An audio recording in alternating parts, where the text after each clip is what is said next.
welcome back for another episode of Sunday Sessions. Emphasis on the sesh. What is good? What is happening? You know me. I've resurrected from the dead once again to come and give you guys a podcast episode because recently I've been keeping quiet, kind of keeping to myself, but I'm pretty riled up. I'm riled up about a lot of things, and I felt super motivated to talk about them and address them because I feel like they're real life issues that are happening right here in the moment. And I wanted to address them to let everyone know that other people are thinking it.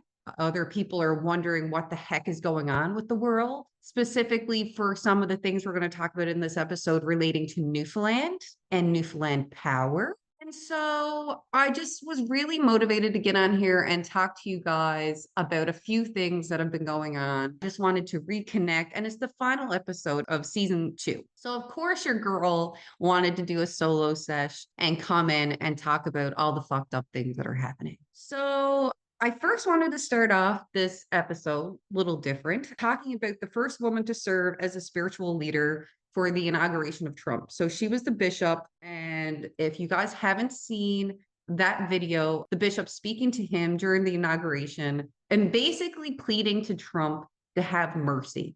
And it was one of those speeches that someone gives where, in the moment, when I listened to it, it was super profound. It was, I think, highlighting the best of humanity about being merciful, about being kind. It showed a lot of courage. It showed a lot of bravery. And she got a lot of heat on the internet for it from different people. Say what you like about it, but it was super powerful. And I wanted to take a moment on this podcast episode to highlight that, what went down at the Washington National Cathedral with her. And I think the theme of having mercy, people specifically with power who can do a lot of damage. And we've seen that greed, power, corruption, those people taking advantage of a situation for the benefit themselves and also for the benefit of those who they're in cahoots with, we'll say. And another person most recently that pointed out that everything is about love, and that if we don't have love and if we don't have mercy, and if we just can't come together to be kind in this world, if we can't figure it out, what the hell are we doing? And that's Kendrick Lamar. And I wanted to talk about the halftime show that occurred recently because I thought it was a super powerful, super meaningful, very symbolic halftime show. And a lot of people who shit on the halftime show are people who probably don't really like rap. But the cool thing about rap, if you listen to the good rappers, the real rappers, like Biggie, those kind of people going back, right? There's a powerful message behind the words. It's very poetic. And some of y'all are too simple to want to look into the message. Okay. Let's just call it what it is. But you don't mind singing along to WAP. Okay. We love a wet ass pussy. Okay.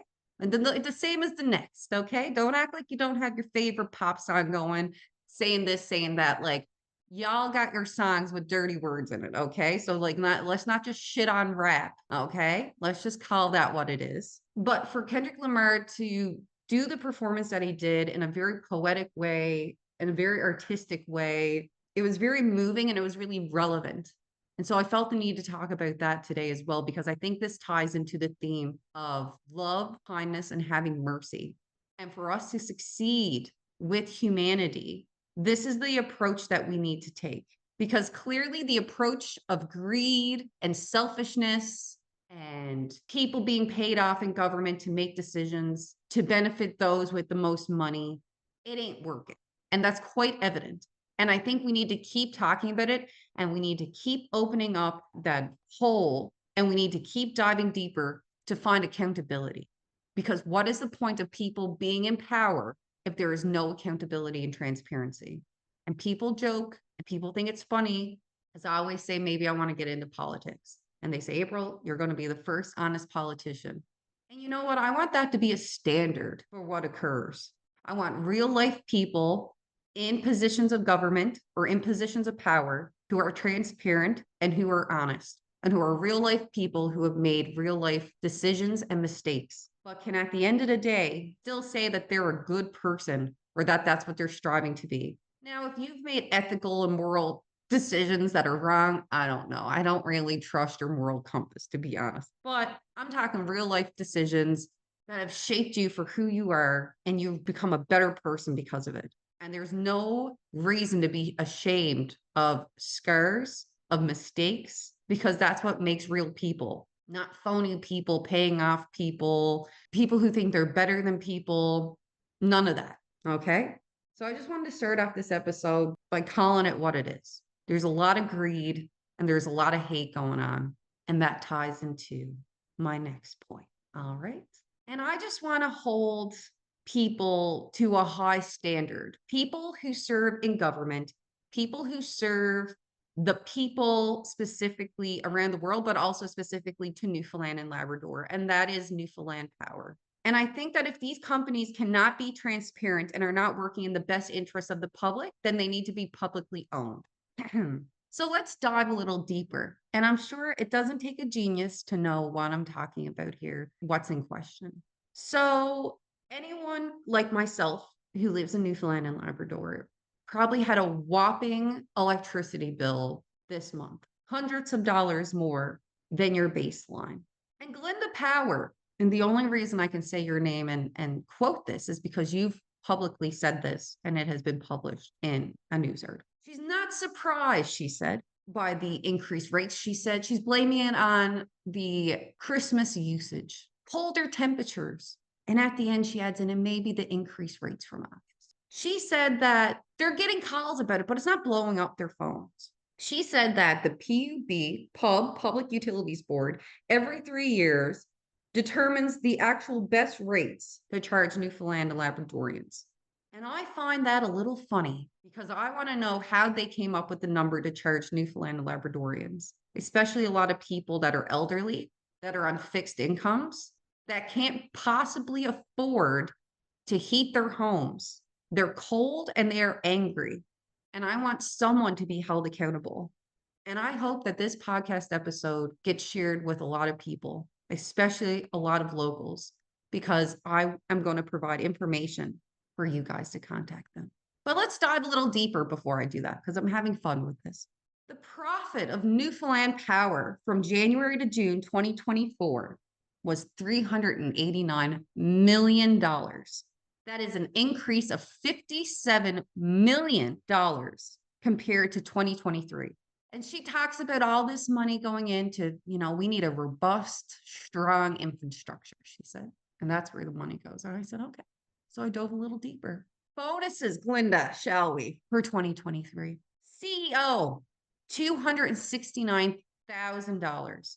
VP Customer Operations, $137,000. VP Engineer and Energy Supply, $141,000. Similar for the VP Finance and CFO, $141,000. And a director sadly only got $438,300. So my question is, whatever happened to the $1,000 or $500 Christmas bonus people used to get? How is it we have people that are serving, because let's forget, my thing that makes me the most angry about government or about these utilities or people that are working for the public, the best interests of the public, so to speak. How are you making so much money off of the people of Newfoundland and Labrador, or how are people in public positions making so much money off of people who are cold and angry? And how do you sleep at night knowing that this is what you're doing to people? Do you care? Because it really doesn't seem like they do. And it makes me upset because I, as a nurse, I don't get to save 10 people in a day and say, well, Jesus, where's my $1,000 bonus today? I didn't kill anyone. Doctors don't get to say, well, I saved every life today. Where's my bonus? We do it out of the goodness of our hearts. And I'm not saying that these people don't deserve bonuses.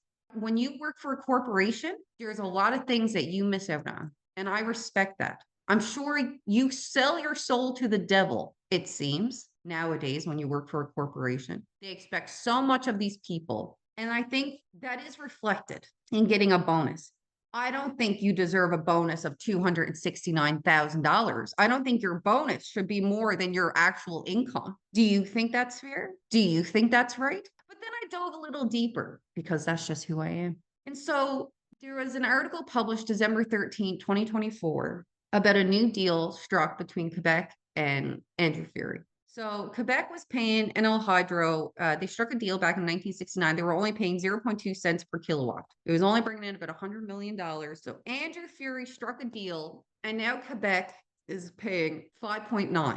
Okay, fair. That's a half decent number, you might say. That's all right. It's a big increase. But when compared on average to Newfoundland, we're having to pay 15.3 on average per kilowatt now since the increase. What the hell are we doing? Why is it that Newfoundland and Labrador is always getting the short end of the stick? Oh, we can't help it that Muskrat Falls and all these other projects were shit to get off the ground and took extra millions and billions of dollars. You guys should have figured that out. You can't put your failures and your limitations back on the people of Newfoundland and Labrador. I don't think it's fair, especially when these people are getting a $57 million increase with all these extra bonuses given out.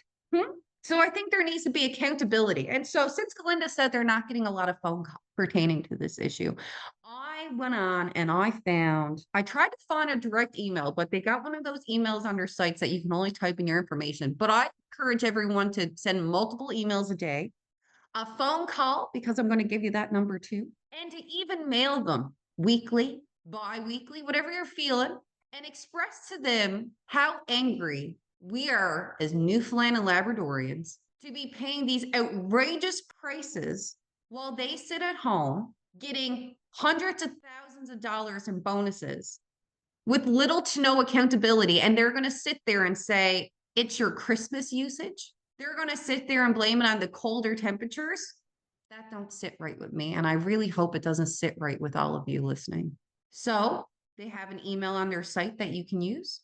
I have a direct phone number to give out today. So the phone number to NL Power is 1-800-663-2802. I'll say it again. 1-800-663-2802. So that's the phone number. Now, I like to write a letter. So if you're like me, you want to write a letter, combination of the two is glorious, okay? Glorious. So it's Newfoundland Power, P.O. Box 12069, St. John's, Newfoundland, A1B 4BG. Okay?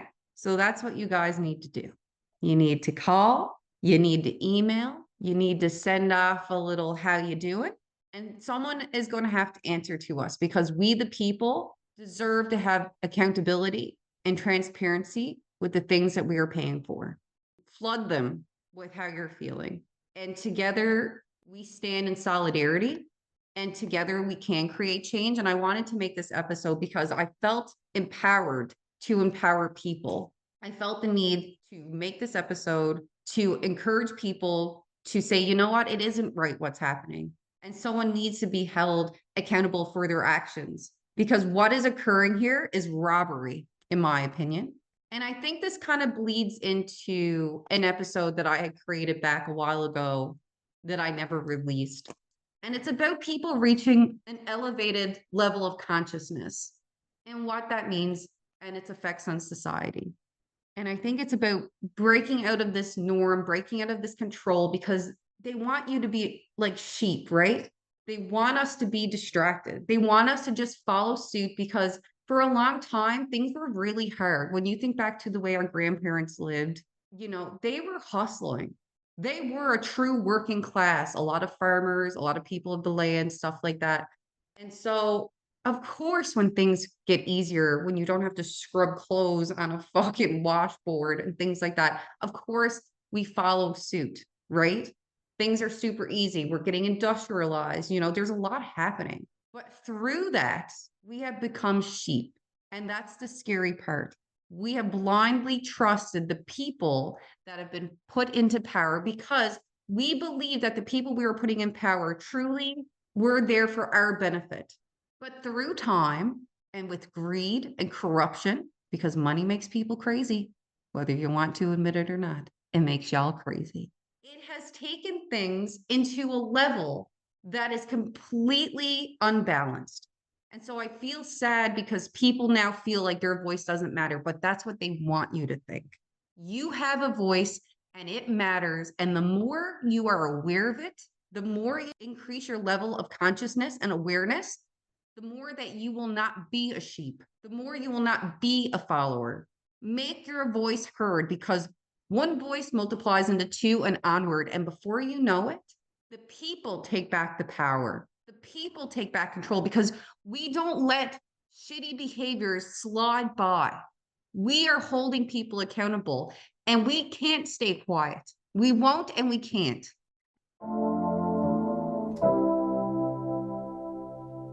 And so I wanted to transition the corporation kind of ideas and lifestyle and kind of put that over into the big pharma and the things that have kind of been pushed upon us with regards to our health. We look at, you got an ache, take an Advil, that's what you need. And there's little benefits to these companies if you do things that are more herbal or more natural. And that is the way that people have lived for thousands and thousands and millions of years, right? Peppermint halo, try that for a headache. You know, they want you to think that herbal medicine or natural ways of doing things is voodoo, is crazy. When I'm sure you asked your grandmother to fix you up, especially in Newfoundland, she has 1,000,002 different ways to naturally do something that works just as good. Now, of course, I believe in westernized medicine for acute issues. And I'm doing a course in philosophy right now for my master's. And it talks about, what do you believe in? What paradigms? How do you believe? Where do you get your knowledge from? And how do you think people interact with the world? And so personally, for myself, I believe in Gene Watson's human curing theory, which is about taking care of the mind, body, and soul. And if we aren't doing that for people, we aren't helping people. People will never be happy. We need to look at the basis of things. People are not simplistic. You know, A plus B does not equal C. Your environment and how you interact with your environment is really hard, and it affects you. And that's why we need to take accountability for helping people, because we have put people through lack of proper care, through lack of preventative care. We are now trying to manage a bunch of people who are chronically sick and trying to fix them. And there's going to be gaps in care when you are chronically ill and you are trying to get care from multiple different disciplines, especially in a healthcare system where, especially in Newfoundland, where it's really hard to see people. But that's because our healthcare system is not meant to manage a bunch of people that are chronically ill. We are meant to help people who are acutely sick. And so the westernized way of medicine, this way of knowing, has really failed to encapsulate the true beings of people, who people really are, and their environment, and preventative care, and putting some responsibility back on the person. You know, go to the doctor, besides telling you to quit smoking, like, what else do they actually educate you on? Do they prescribe going out in nature? Do they tell you to go for walks? Do they really tell you to change your diet? Do they give you recommendations? Are there follow-ups? What about mental health, long-term mental health? Again, people are chronically depressed now, and we need to take accountability for putting people in that situation. So not only is the healthcare system now failing people, the government is now failing people, and now people that are actually supposed to be helping people is failing people. So who is going to step up and take accountability for this? Because it pisses me off, and I'm sure it pisses all of you off. Created an opioid crisis, and now those people are homeless and sick and addicted to drugs. And sure, we have safe needle sites, and I believe in safe needle sites. But if you're not actually helping the person with their disease, then what are we doing? And there is a quote from Robin Williams that I thought was super profound for this whole topic, which is, it's not about picking people up. It's about preventing people from falling. That is success. That is what we're supposed to be doing. And we are not doing that. We are doing an upstream approach. And it's sad because all the teachings and with nursing and different things like that, nursing has always seen people from a broader perspective, from a deeper level, their subconscious, their consciousness, their environment, you know, dating back to very early times. Nursing has always done that. But the legitimacy of nursing had ended up, you know, we were trying to figure out What do we believe in? How do we research it? There was a lack of focus, and therefore, and a focus on trying to establish our professionalism and who we are, that it kind of took a backseat to medicine. And I really wish that it hadn't, because I wonder, how would that have changed our healthcare delivery system? How would that have changed the way we view people? How do we take care of people? And all of the gaps in everything, in housing, in food, in healthcare, has all those gaps have been expedited and opened up super big since the pandemic. COVID has shined the light, we'll say, on this. And it makes me sad, because they want you to think that your voice doesn't matter, that your opinions don't matter. And they do. Me slurping on my coffee, if any of you heard that. I woke up at 10 a.m. this morning and absolutely chose violence for this episode. Just kidding. But I'm pretty pissed off. The working class is angry. The working class is upset. And I'm with you. I understand. It's frustrating as hell. But please do not close off your hearts. And please do not become so angry towards those who do not have as much as you. Because if you're in pain and you're struggling, imagine what those people are doing. Don't lose your humanity. Look at the people that are struggling and say, your voice needs to be even louder, because of those who can't have a voice for themselves, who was already at a disadvantage from society. And it's easy to say, oh, they're on drugs and this and that, but you have no idea the amount of pain.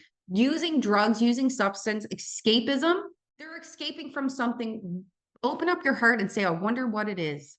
And some people are so lost and so hurt and have forgotten about that it pisses me off. Because now some of those people, no matter how hard they try, will never probably be fully functional members of society. But that doesn't mean that they don't deserve care and that they don't deserve to be taken care of. But that also doesn't mean that you, the working class, don't deserve to be taken care of. Everyone deserves to be taken care of. Everyone deserves to have a roof over their head, to have food in their stomach, to feel safe at night. Don't let corruption and hate infiltrate who you are as a person and how you contribute to humanity. Because humanity is good. Humanity helps.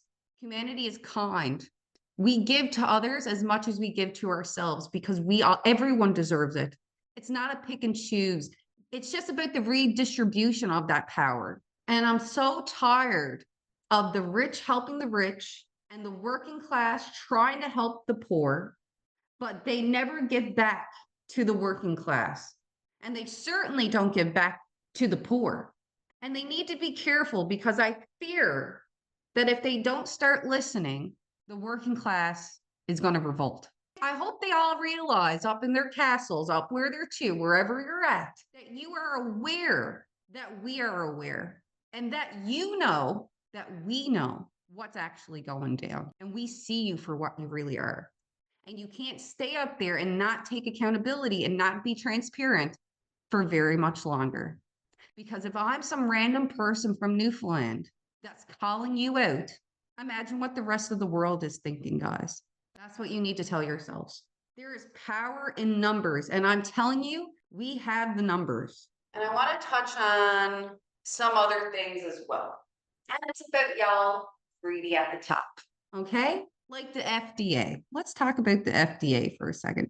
So the FDA, the people who were in charge of making cigarettes way back when, who said they weren't causing cancer, smoke them up, boys. So those people are like, you know what? Cigarettes, not good for you. Tobacco, real tobacco, different.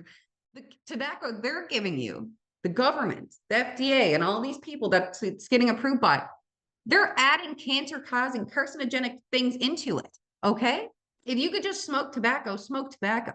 But no, because sick people make money. That's how they make money off of you. If you're sick, if you're a sheep, if you follow, right? You can't just smoke to enjoy yourself. Something needs to happen for you to have to rely on them, right? And so cigarette sales went down. So then the FDA, they established the FDA, and they started making food and drugs. And what's becoming so, I guess, coming to the forefront here recently is all the carcinogenic things that are being put into our food. And so guess what? We're eating that. We got parasites. We got heavy metals. Babies are being born. They're finding these heavy metals in the embryos of babies before they're even born because of the food that we're eating. And we're seeing rates of autism and everything else increase. Kids are sick as fuck. There's allergies up the yin yang. That's not how we used to operate because people were actually eating whole grain foods, whole healthy foods. And it's pissing me off. It's pissing off a lot of other people. This is a truly what the fuck episode. That's basically, I've been thinking about all these things for a while, and I've been thinking about how I was going to combine them all together. And I was like, you know what? I'm just going to sit down and have a little vent session because I'm pissed off. And so I urge you, we need to go back to supporting local farmers. We need to go back to being more self-reliant. And if that's not, as if Trump isn't already trying to charge us 25% in tariffs, like let's just call that what it is. He's a bully. I don't care if you like him or not. You can't say he's not a nice person. Okay. What is he doing? Is it right or wrong? Don't try to spit this and that at me. It's wrong. He's not a nice person.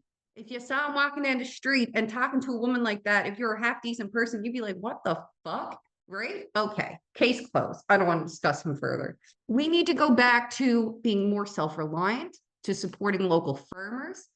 Get out of the grocery stores too.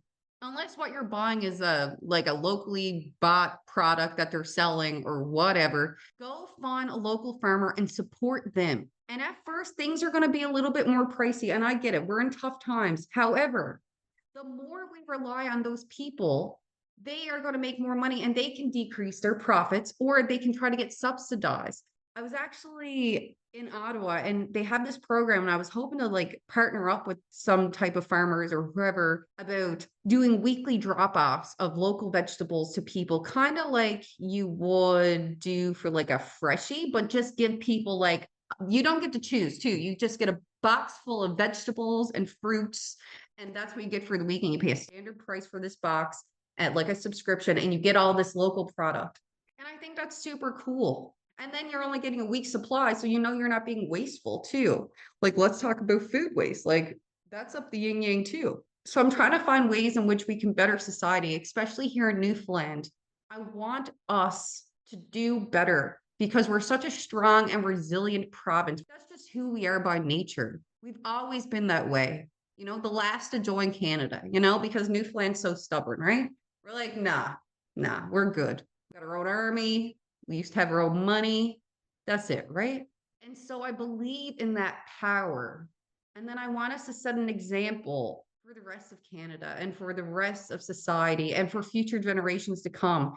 And so that's why I kind of wanted to make this episode today. I kind of needed the vent because there's been so much in my brain and there's been so much pissing me off. But I wanted to also stand in solidarity with the people of Newfoundland and Labrador, especially right now at a time where Andrew Fury is, you know, he just said he's stepping down, I think after 4.5 years. And I want to be the voice for people for change. How that goes or where that takes me, I don't know. But as long as I can keep making this podcast and as long as I can keep reaching out to you guys and motivating you guys, that's my goal right now. We are smart people. We are resilient people. And we need to make our voices heard. So speak to your friends, speak to your family, pass this message on. Tell them to listen to this episode if they're feeling down and out because I'll motivate them, hopefully, or they'll be annoyed, but they'll be listening. So it don't matter. Just kidding. But yeah. So I want to thank everyone for tuning into this episode. I'm feeling fiery today, but I wanted to make this because it's really relevant right now, what we're going through in the world as a whole. And I think that change is coming, but we also need to take accountability to creating that change. And that involves holding people accountable for their actions and holding ourselves accountable for our actions. And together we can create change because they work for us. The government is in place to benefit the people. People are not in it to benefit the government or these large corporations who think that they can take advantage of the little guy because there's a lot of little guys. There's more little guys than there is a lot of those corporations. And so we need to stand in solidarity and hold people accountable. And so I want to thank you guys for tuning into this episode and re-listen to the beginning. Don't forget to email, call, because Linda Power said that they're getting calls, but it's only 1.7% of the calls of the 25,000 that they're getting, blah, blah, blah. And so you call and you let your voice be heard. Someone somewhere is going to have to be held accountable because this is freaking ridiculous. And I'm sick of these cop-out answers that they're giving us. So stay strong, stay motivated, stay positive, and don't let the shit things bring you down. because that's what they want. So know that if I'm out there wondering about these things, there's other people doing the exact same thing. And so thank you for tuning into this week's episode of Sunday Sesh. Emphasis on the sesh as per always. And yeah, hopefully we'll be back with season 3 soon. Summer is coming. Spring is on the way. We are almost through February, thank God. And yeah, if you guys see me out around or if you want to be on the podcast, shoot me a message. I'm sure we can collaborate for a little SCWF. If you're a real one, you know what that stands for. And yeah, hopefully we'll be chatting sooner rather than later. Bye.